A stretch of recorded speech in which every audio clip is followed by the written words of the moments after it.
7bet lažybos. 7bet. 7bet lažybos. 7bet. 7bet lažybos. 7bet. Įsitraukimas į azartinius lošimus gali sukelti priklausomybę. Tai Ąžuolai, atrodo, kad rimtai pasižiūrėjot į eventusą, kokius tas akcentus susidėliojat prieš šitą seriją ir kas čia labiausiai veikia.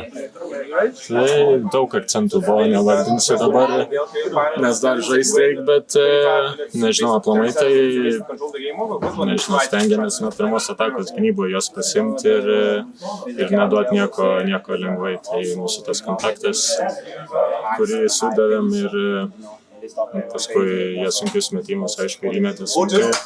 Yra ten labai neblogų individualių žaidėjų, tai su tais metimais mes gyvenam ir viskas.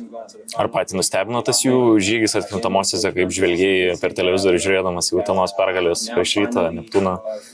Nežiūrėjau, jie atvirai varžybų rezultatus žiūrėjau. Nenustebino, tai mes kai su jie žaidėm sezono gale jau su naujo trenerio atėjimu, nežinau, visi nori tą trenerį, nežinau, kad jis čia taip jis darbą įdėjo, bet aš manau, kad visi žaidėjai irgi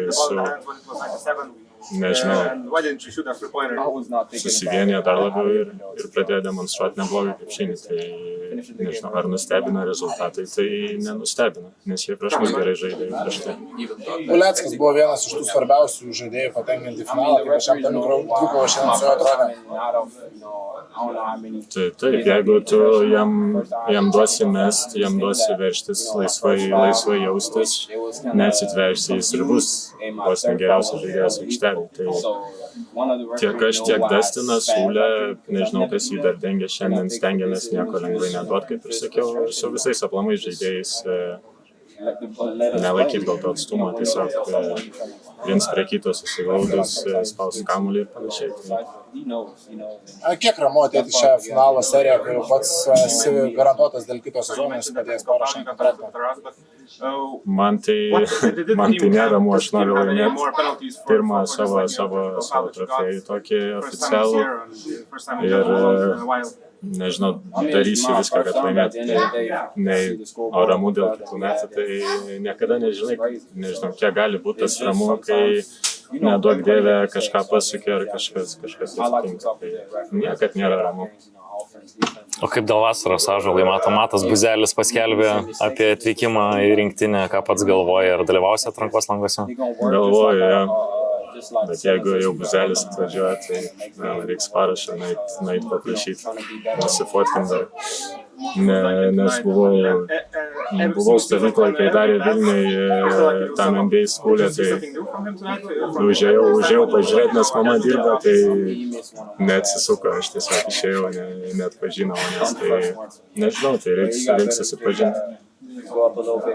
Ant Augusto nesupykai, kad taip ir nesusitiko šį sezoną? Mes su Augustu labai geri draugai.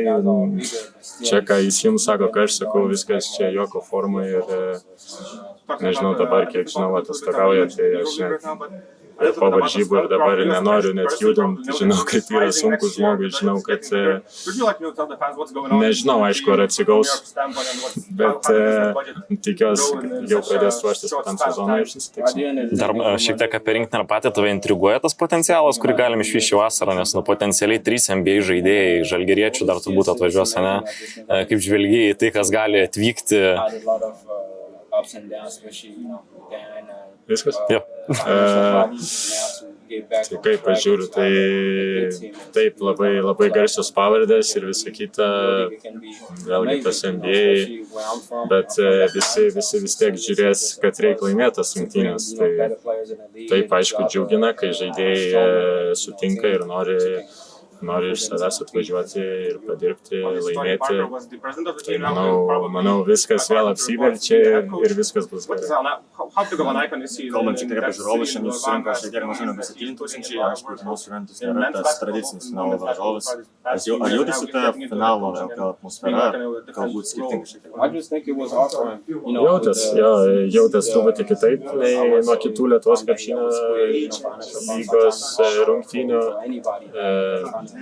suprantama, žaidžiam darbo dienom, gal, nežinau, fanai visgi dirba, arba po darbo vis tiek kai kuriem yra suprantama, kad sunku atvažiuoti palaikyti, bet šiandien tikrai jautėsi žymiai daugiau žmonių.